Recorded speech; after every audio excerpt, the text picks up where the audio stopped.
Chapter 6. Ashes Without a Name. There are deaths that shake the world, and there are deaths the world never feels. Laura Crystal's death belonged to silence. Nothing about what followed was rushed. There was no panic, no scrambling, no mistakes, because everything had already been accounted for, planned, positioned, executed. The room where Laura had taken her final breaths did not carry the weight it should have.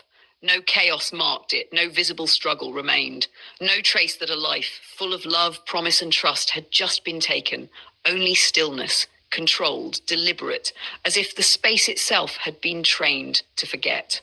Kevin John stood there for a moment after it was done, not in grief, not in reflection, but in completion. He adjusted his sleeves, straightened his posture, and exhaled once, not because of emotion, but because a step had been concluded.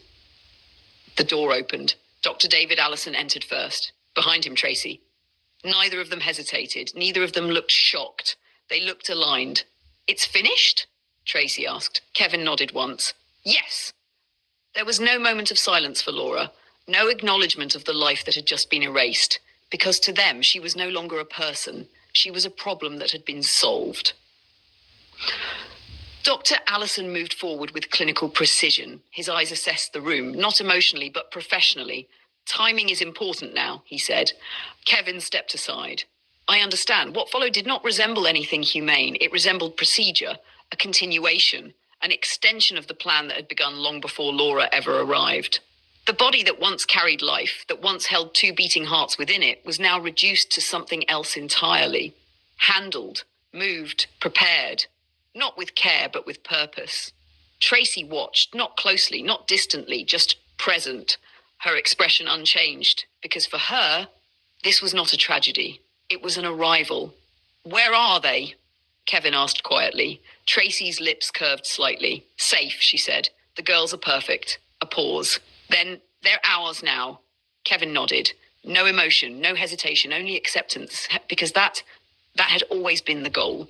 Outside, the sun shone as brightly as it had the day before, unaware, unbothered. The world continued its rhythm without interruption. Hours passed, and as time moved forward, Laura Crystal began to disappear, not just from life, but from existence.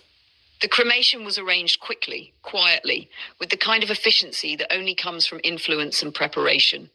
No official trail, no unnecessary documentation, no room for questions. The fire did what it was meant to do, without judgment, without hesitation. It consumed, reduced, erased. There is something unsettling about how easily a life can be turned into ash. How quickly everything that once existed, memories, laughter, love, can become something so light it can be carried in the palm of a hand. Kevin stood nearby as it happened, watching, not closely, not emotionally, but with the same quiet attention he gave everything else. This was not grief, this was confirmation. When it was done, there was no ceremony, no prayer, no goodbye. Only ashes. They were divided, not out of sentiment, but strategy. Some would remain. Some would travel, because even in death, Laura's existence needed to be scattered, diluted, untraceable. Later that evening, Kevin stood by the ocean, the same ocean Laura had admired upon arrival, the same ocean she had called beautiful, the same ocean that would now become part of her story. He opened the container slowly. The wind moved gently. The waves rolled in steady rhythm. Nothing felt violent. Nothing felt wrong. He tilted his hand, and the ashes slipped into the air. Light, weightless, gone. No hesitation, no pause, no second thought. The ocean accepted them without resistance, as it accepts everything, without question, without memory. And just like that, Laura Crystal became part of a story that had not yet been told, a lie that had not yet been spoken. The rest, Kevin would carry with him back to the United Kingdom, because the story needed evidence. Not truth, but something that felt like it. Tracy watched him from a distance, arms folded lightly, expression calm. "You'll go back tomorrow," she said. Kevin turned slightly. "Yes." "And the story?" Kevin met her gaze. Already prepared, already complete. "There was a storm," he said. The words settled easily, as if they had been rehearsed, because they had. "A sudden one," he continued. "Unexpected, violent, she fell." Tracy nodded slowly. "And they searched. They searched," Kevin replied, "and found nothing. Perfect, clean, unquestionable." Tracy exhaled softly.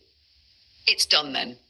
Kevin looked out toward the ocean once more. Yes, he said, it's done. But what neither of them acknowledged, what neither of them allowed themselves to consider, was that some things, no matter how carefully buried, do not stay hidden forever. Because truth has a way of resurfacing, even when there is no body, even when there is no evidence, even when everything has been reduced to ash. And somewhere far away, in a home that still carried Laura's laughter, a family waited, unaware, trusting, believing that what they would soon hear was the truth.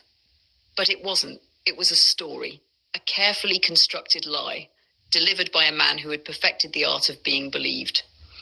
And by the time the truth began to whisper its way back into the world, years would have passed, lives would have changed, children would have grown, and Laura Crystal would have already been forgotten by everyone except the ones who refused to let her go.